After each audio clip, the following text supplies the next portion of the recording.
Hello and welcome to today's video. I'm Naomi Reed and today we're talking about how to make a hobgoblin listen. So don't forget to smash that subscribe button like it is a one-way ticket to Narnia, and we'll jump right into the content. Hobgoblins are helpful creatures that have been a huge part of my writing process, especially when working on Otherworld, the Book of Things That Are. They're very handy for sneaking into magical worlds and getting things like messages, books, manuscripts, interviews, and other source materials. So I thought today I would give you a few tips on how to get a hobgoblin to listen to you, because let's be honest, hobgoblins are not going to be a very big help unless they listen, and they can be quite wild when you first run into them. First tip is find out which sort of hobgoblin you are dealing with. So hobgoblins come in two main varieties.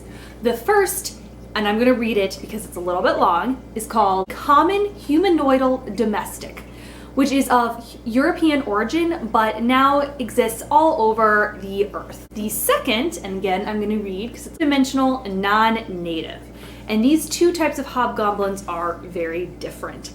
The first, which is the domestic, is a little bit friendlier, funnier, and easier to communicate with. The second is gloomier, more of a loner, and much less likely to make contact with humans. So if you have the second kind, these tips are not for you. Honestly, if they're in your house, the only option may be to move. They're kind of terrifying. So provided you have the first kind, we're going to look at how to get that hobgoblin to listen to you and help you with your common tasks. Tip number one is trick your hobgoblin. Hobgoblins love tricks, pranks, jokes, anything kind of naughty, anything kind of fun or unexpected. The best way to communicate with a hobgoblin is through notes. They are not likely to come up and talk to you in person. I've had a hobgoblin named Tusks hanging about my house or my apartment for a couple months now, and we've never spoken to each other directly. But if you leave a note, so let's say you have a book that you are writing and you need some information from Central City Library, you could always write a note that says, I wonder what Sir Alexander would say about Central City plumbing, and then just leave it somewhere like under the couch.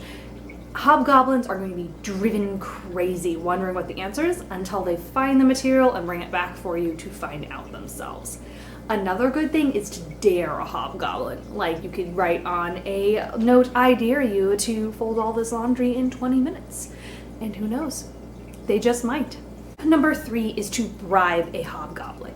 Hobgoblins only eat two categories of food: fancy meats, such as sardines, or sweets, such as chocolate. I once bribed a hobgoblin for an entire month to clear out the drainer in my kitchen using only bits of bacon left over from our breakfast. They're a sucker for packaging, so anything that comes individually wrapped or like in small portions, they're gonna be super excited about. Another secret? Cat treats. I'm shaking it. Come here. Come here, Sissy. Come here, you want a treat?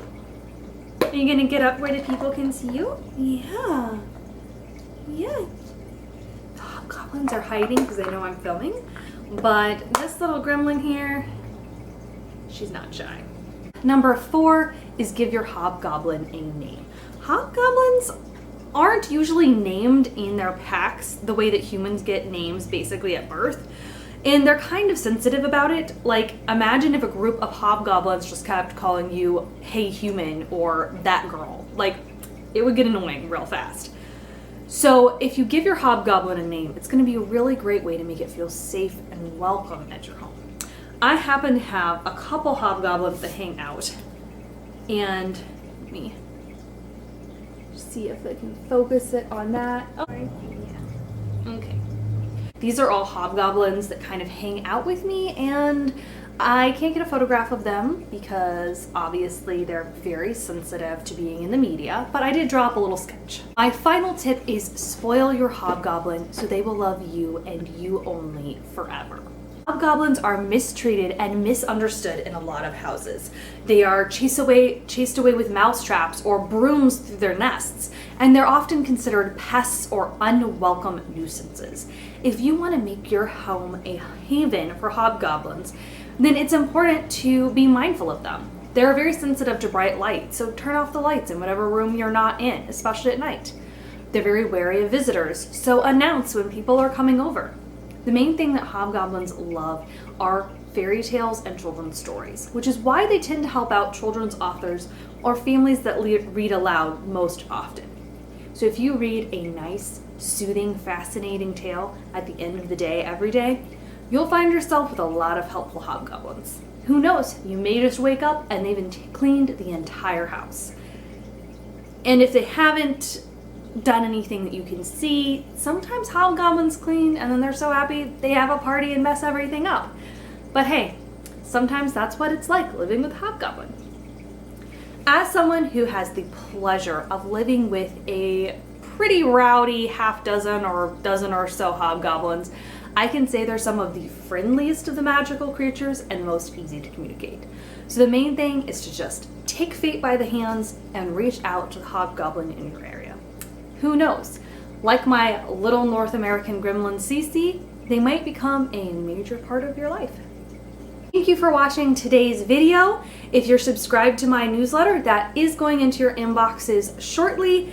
And if you are not subscribed to my newsletter, there is a link in the description. You're definitely going to want to subscribe before next month because I have a lot of exciting announcements and opportunities only for my newsletter subscribers that aren't going to be published or posted anywhere else. Again, thanks for watching. Love you. Bye.